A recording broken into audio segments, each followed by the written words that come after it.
बागेश्वर धाम वाले बाबा धर्मेंद्र कृष्ण शास्त्री की करतूत ने हजारों लोगों की जान को मुश्किल में ढकेल दिया। लोगों की मौत का तमाशा चलता रहा, लेकिन धर्मेंद्र शास्त्री अपने दरबार में तल्लीन नजर आया और चेहरे पर शिकन तक नहीं आई। बाबा धर्मेंद्र कृष्ण शास्त्री की हरकत देखकर आप भी गुस्से से लाल हो जाएंगे।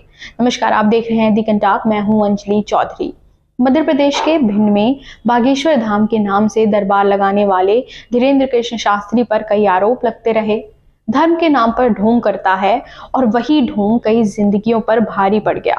धीरेन्द्र कृष्ण शास्त्री अपने बागेश्वर वाले धाम पर मौजूद था।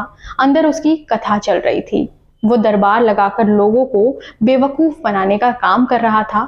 इस दौरान उसके दरबार में हाजिरी लगाने वालों की भीड़ आती चली गई। भिंड के इस बागेश्वर धाम में कोई व्यवस्था नहीं थी। इस दौरान लोगों का हुजूम बढ़ता चला गया और फिर बड़ा हादसा होते होते बच गया।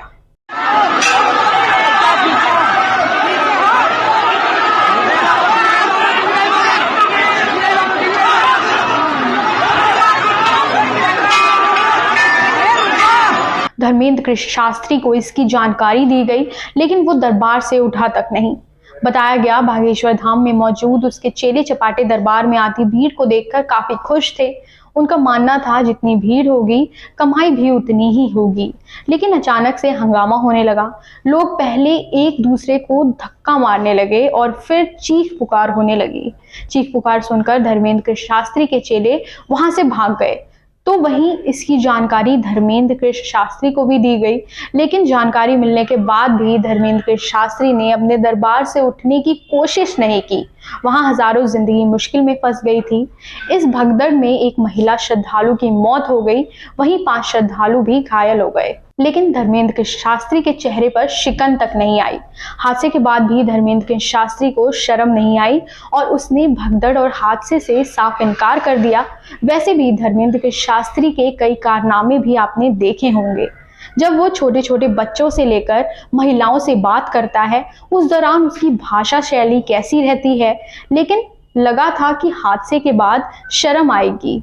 लेकिन बागेश्वर धाम महंत और कथावाचक धीरेन्द्र कृष्ण शास्त्री से जब महिला की मौत के बारे में पूछा गया, तो उन्होंने कहा कि कथा स्थल पर किसी भी तरह की भगदड़ नहीं मची। महिला की मौत मंदिर जाते समय रास्ते में मंदिर गेट पर सीढ़ियों पर फिसलने के चलते हुई है। वह महिला पहले से बीपी और शुगर की बीमारियों से पीड़ित थी। अचानक भीड़ में गिरकर दब जाने से उसकी मौत हो गई। जबकि इस हादसे की जो तस्वीरें सामने आई हैं वो इसी बागेश्वर धाम की है, जहां रोज इसका दरबार सजता है, अपने प्रवचन के दम पर लोगों को बेवकूफ बनाने का काम करता है। इससे पहले भी धीरेन्द्र कृष्ण शास्त्री का कच्चा चिट्ठा कई बार खुल चुका है कि कैसे वो लोगों को अपने झांसे में लाने के लिए भगवान को फोन लगाने का दावा करता है, उनसे बात करने का दावा करता है। यही नहीं, भरे दरबार में महिलाओं से बदसलूकी करता है, जिससे इसके झांसे में लोग आ जाते हैं। तो वहीं कुछ वीआईपी भी इसके झांसे में आ चुके हैं। बताया जाता है कि इसका कई बड़े रसूखदारों से सीधा संपर्क है, इसलिए इसके खिलाफ अगर कोई शिकायत भी होती है तो कोई कार्रवाई नहीं होती।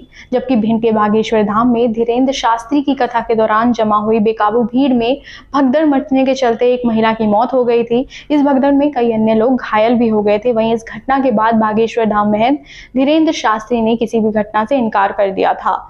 आपको क्या लगता है, इस हादसे के बाद धीरेन्द्र शास्त्री के खिलाफ कार्रवाई होनी चाहिए या नहीं? अपना जवाब कमेंट में लिखकर जरूर बताएं और चैनल को लाइक, सब्सक्राइब और शेयर करना ना भूलें। नमस्कार।